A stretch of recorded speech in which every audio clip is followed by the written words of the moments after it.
The old cowboy did not sleep that night, not even for a minute, because sleep is a luxury a man cannot afford when he knows death is circling his land. Ezekiel Zeke Callahan sat on the porch of his weather-beaten ranch house, boots planted on warped wood, a lantern glowing beside him like a tired sun, his rifle resting across his knees. The wind moved through the tall grass in long, whispering waves, and every sound carried weight now, the creak of the barn door, the distant clatter of loose fencing, the uneasy lowing of cattle that could sense what Zeke already knew. He'd seen the tracks at dusk, hundreds of them, overlapping and deliberate, not the messy marks of a wandering pack, but the organized sign of hunters moving with purpose. 300 wolves, maybe more. No one believed him when he rode into town earlier that day, dusty and breathless, warning them that something unnatural was coming. They laughed at the idea of an old man fighting ghosts. Wolves didn't gather like armies, they said. Wolves didn't lay siege. Wolves didn't plan. But Zeke had lived 72 years under open skies, and he knew the land better than any man alive. He knew when nature was about to test him. As darkness thickened, the first howl rose from the hills, long and low, not a call of hunger but of announcement. Zeke's jaw tightened. That sound was not meant for him alone.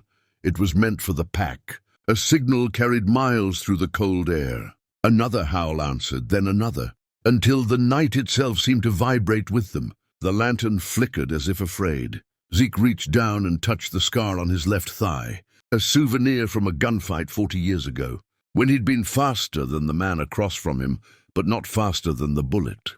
Pain had taught him patience. Age had taught him restraint. Tonight, both would matter more than strength. He rose slowly and walked the perimeter, checking traps he had set before sunset, old. Steel-jaw snares hidden beneath dirt and straw, pits disguised with rotten planks, lines of barbed wire rigged with empty cans to sing warnings if touched. This ranch had survived droughts, rustlers, and time itself. Zeke would not let it fall to teeth and shadows. The first wolves appeared just after midnight, pale shapes gliding between fence posts, eyes glowing faintly in the lantern light. They did not rush. They watched. That scared him more than any charge ever could. Wolves that rushed were desperate. These were confident. Zeke raised his rifle and fired a warning shot into the dirt, the crack of the gun echoing across the fields. The wolves did not flee. One of them stepped forward, larger than the rest, its coat silvered with age, its gaze locked on Zeke with unsettling intelligence. The old cowboy felt something cold settle in his chest. Not fear, but respect. This was no ordinary alpha. This was a general. The attack began without chaos. The pack split, some moving toward the barn, others circling wide, testing the fences, triggering the warning cans. The night filled with sound, metal clanging, wolves snarling, cattle panicking. Zeke moved with surprising speed, firing controlled shots, each bullet placed with care. He wasn't trying to kill them all. That would be foolish. He was buying time. Every second mattered. A wolf hit a snare and screamed, a sharp, awful sound that cut through the night. The others did not stop. They adapted, learning where danger lay. Zeke's shoulders burned as he worked the rifle, memory guiding his hands more than muscle. He thought of his wife, buried under the lone oak at the edge of the property, and of the promise he'd made to her to keep the ranch alive no matter what came. A wolf lunged from the shadows, closer than the rest, its breath steaming in the cold air. Zeke fired, and it fell inches from his boots. He did not celebrate. He reloaded. The pack pressed harder now, anger replacing patience. The barn door gave way under the weight of bodies, wood splintering like kindling. Zeke ran, lungs burning, toward the barn, firing as he went, shouting into the darkness like his voice alone could hold them back. Blood stained the dirt, but the wolves did not retreat. They climbed over their fallen, relentless. This was not a hunt. This was a trial. By the time the moon reached its highest point, Zeke's ammunition was running low. His hands shook, not from fear but exhaustion. A deep gash opened along his forearm, where a wolf's teeth had grazed him, blood soaking into his sleeve. Still he stood. He dragged a burning torch from the fire pit and swung it wide, flames snapping, forcing the nearest wolves to hesitate. Fire was still something they respected. For now, He backed toward the ranch house, each step deliberate, every breath a promise not to fall. The howls grew louder, closer, a wall of sound pressing in on him. And in that moment, alone under a sky full of indifferent stars, the old cowboy smiled grimly. Let them come, he thought. Morning would decide who truly owned this land. If you're still with this story, still feeling the dust, the fear, and the fight, then you already understand why these tales matter. Stories like this are about more than survival. They're about spirit. Make sure you subscribe to the channel, because legends like Ezekiel Callahan's are just beginning, and you won't want to miss what dawn reveals. Dawn did not come gently.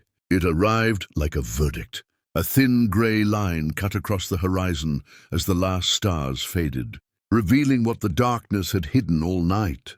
Ezekiel Callahan stood in the center of his ranch yard, leaning heavily on his rifle like a cane, his hat torn, his coat soaked with blood, some his, much of it not. Around him lay the proof no one in town had believed would ever exist. Wolves, dozens of them sprawled across the dirt, tangled in wire, fallen into pits, caught in traps, or lying still where bullets and fire had finally stopped them. The ground was torn and scarred as if the land itself had fought beside him. Zeke's vision blurred as the adrenaline drained from his body, and for a moment he thought he might fall. But he forced himself to stay upright. He had learned long ago that a man who survives the night must stand to greet the morning. The surviving wolves gathered at the edge of the property. Far fewer now, their confidence broken. The great silver alpha stood among them, staring at Zeke one last time. There was no rage in its eyes anymore, only understanding. With a low, almost mournful sound, it turned away, and the rest followed, melting back into the hills as silently as they had come. The ranch grew quiet, unnaturally so. No howls, no snarls, just the wind and Zeke's ragged breathing. He lowered himself onto a fence post and laughed softly, a dry, cracked sound. "Told you," he whispered to the empty land, to the town that had mocked him, to the ghosts of his past. "I told you." By mid-morning, the first trucks arrived from town. Men stepped out slowly, hats in their hands, eyes wide as they took in the scene. No one spoke at first. They counted the bodies, the tracks, the damage. 300 wolves had come, and an old cowboy had stood alone against them. The sheriff finally broke the silence, his voice low and shaken. "You were right, Zeke." The old man nodded once, too tired for pride. This wasn't about being right. It was about keeping a promise. He looked toward the oak tree where his wife rested and felt a peace deeper than sleep settle into his bones. News spread fast. By evening, people from neighboring counties came to see the ranch, to shake Zeke's hand, to hear the story straight from the man who had lived it. Some called him a hero, some called him crazy. Zeke didn't correct them. Legends didn't need polishing. As the sun set on a ranch that still stood, he sat on his porch once more, bandaged and sore but alive, watching the land breathe.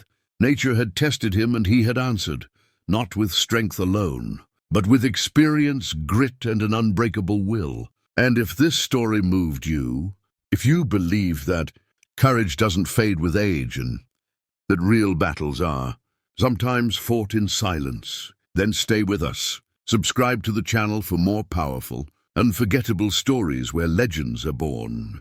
And dawn always reveals the truth.